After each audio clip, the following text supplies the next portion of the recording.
Hey guys, welcome to Kakao Academy channel. We Gauss here, and today we're gonna look at another exercise called parsing string of symbols to expression.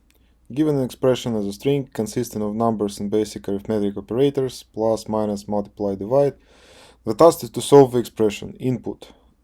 So we're getting an input in a string format. Basically, what we see here, if there is a space as a delimiter or separator, each element within the string might appear as an operator or a number, not a digit, a number. So for example, we can have something like that and it will still be valid.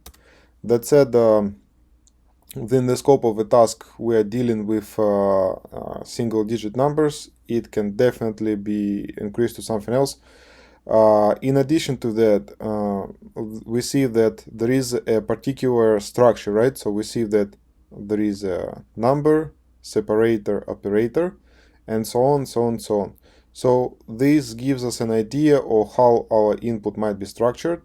And if we calculate this, so 3 divided by 3 equals 1, 4 multiplied by 6 would be 24, 1 plus 24 equals 25, and finally 25 minus 9 gives us 16, right? So this is the task, and let's try to solve it. Okay, so first of all, let's try to simplify our expression, and one way of doing it is to get rid of one of the operators, and a great candidate in our case would be a plus operator. Interestingly enough, we can replace plus with minus in the following manner. So for example, 3 plus 4 will result in 3 minus 4. Okay, but on the other hand, if let's say we have something like 3 plus minus 4 will initially result in 3 minus 4, and this will generate an error. So what we do next, once we reach this point, we validate our string again, and we say that if this is the condition, we simply replace minus with empty string, and this will result in 3 minus 4. Okay, so let's try to do it first. Input string equals input string dot replace all, and first of all we're replacing plus space with minus space minus. Okay, and then second iteration, as we said, input string equals input string dot replace minus with empty string. Awesome. So this way we actually eliminate such conditions where our code might fail. So far so good. Okay, next thing, let's try to break our string into smaller chunks or elements. For that reason, let's create an array, string split array, and call input string dot split, and the delimiter in our case will be nothing else but minus operator. Okay, so far I'm expecting to see the following. So let's take our example right here. So it should result in something like within the first 2 iterations, 3 divided by 3 minus 4 multiplied by 6 minus 9. Okay, so far so good, and this will result in such elements as 3 divided by 3. This is going to be element number 1. Element number 2 would be minus 4 multiplied by 6, and the third one would be simply 9.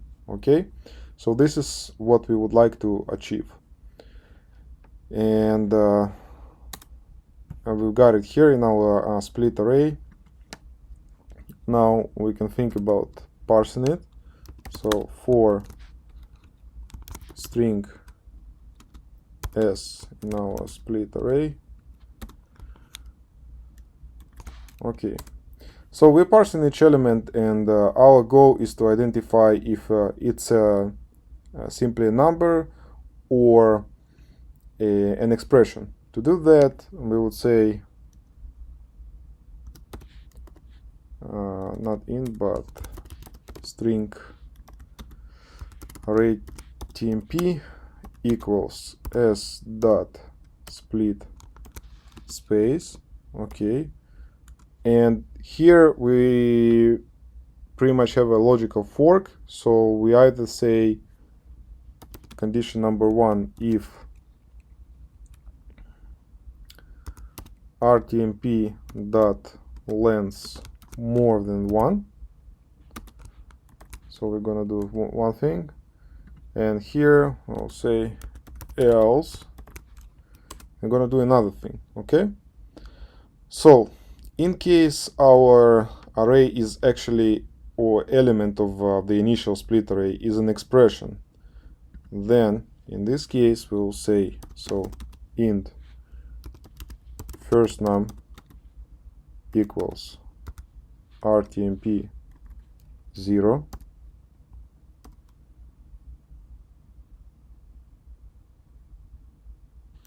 and here obviously we need to say that we are parsing it in such a manner that we implicitly converting it, or in this case explicitly converting it to integer. Okay, so our second num is integer, parse in our array second element, and our operator on the other hand, string operator equals rtmp dot, not dot, sorry, 1. Okay, because the structure is always the same, number operator number. Okay, so now we can say that result equals,